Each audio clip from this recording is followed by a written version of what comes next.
Hello, lovely ones. I was driving down the road, listening to music, as we almost everyone does. I heard a lyric that got me to thinking, and the lyric was something around no one sees when you lose when you play solitaire. And it stopped me in my tracks, right? And so I just sat with it for a little bit and pondered on it. And I'm wondering now, right? Because these spaces are the space to ponder, the space to ask questions, to review how we might sit in this energy, what it will uncover if we sit in it long enough.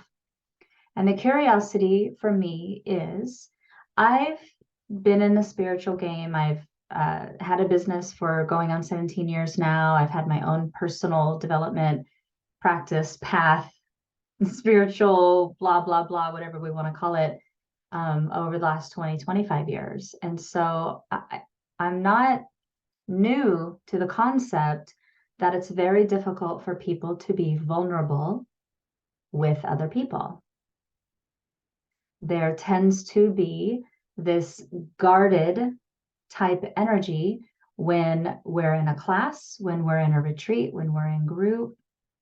Anytime we have the opportunity to be witnessed by other people, it tends to amp up the intensity around that fear of vulnerability.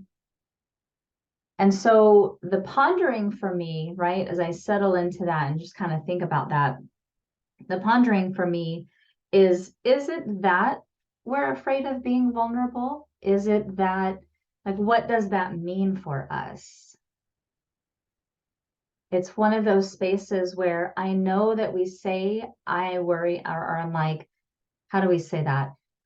It's hard for me to be vulnerable because I don't want to be judged. It's hard for me to be vulnerable because I don't want to be hurt. Like, I know that's what we say, but I wonder if it's one of those spaces where we don't actually know what it is for us. We just know we're uncomfortable. And we chalk it up to vulnerability and fear of being hurt. But now, sitting with that beautiful little lyric, I'm starting to wonder maybe what we're actually experiencing is we're afraid that people are going to see the things that we don't like about ourselves. It's not necessarily, and this is my curiosity, I'm not saying it is or isn't, but this is my curiosity. I'm wondering if what we're telling ourselves is, I've been hurt so many times, I don't want to be hurt again. So we keep people at arm's length. When in actuality, I'm tongue-tied now, in actuality, what if it's we hate certain things about ourselves? We harbor shame and we judge and we berate and we punish parts of ourselves. And I wonder if that's what we're afraid people will see. We're afraid they'll see the parts we don't like about ourselves. And that feels very vulnerable, right? Feeling into that space.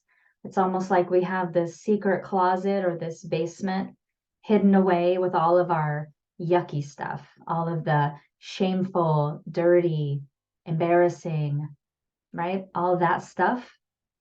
And if you have a party of friends and you invite them over, the fear is someone is bound to open up that door and see what you've hidden in there. And so to keep that from happening, we have to be guarded against everyone.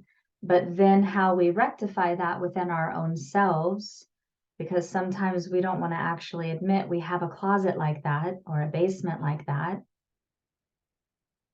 So to rectify that within our own system, within our own sense of justification, we tell ourselves, we lie to ourselves and we say, no, it's because I've been hurt before and I don't trust very well. I'm not a trusting person. I don't trust people.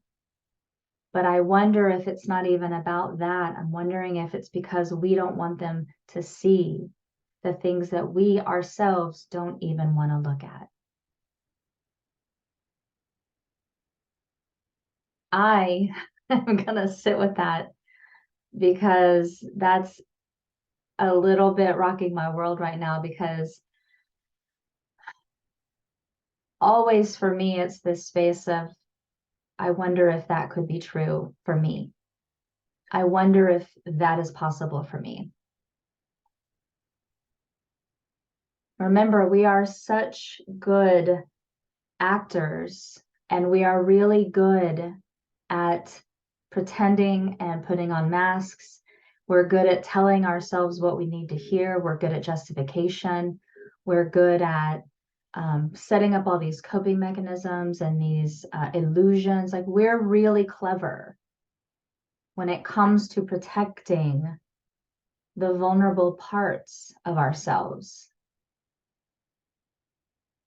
And so my question to you, the challenge is, excuse me, is it possible that it's not that you're afraid of being hurt by being vulnerable? Is it possible that you're afraid they'll see the parts of you that you hate about yourself? And it's almost like if you open that closet door, it springs out like a like a those snake cans when you open up it looks like chips, but you open up the can and the spring snakes come out. Once that door opens, something about that, you cannot close it back down. And so I wonder if we navigate this conversation telling ourselves that no, it's because I don't want to get hurt. I don't want to be judged. I don't want to be mocked. I don't want to be teased. We tell ourselves that all the time. I wish I had $1 for every time someone has said that to me. I would be able to retire. But what if that's not true? What if that's just what we're telling ourselves to justify keeping people at arm's length? Just a little nugget of possibility to steep in, to sit in, to see what's true for you, to see what's possible for you. Because I know that I'm going to be doing that. That feels almost too real. So I'm going to have to sit in it. And happy journeying. I wish you a blessed day.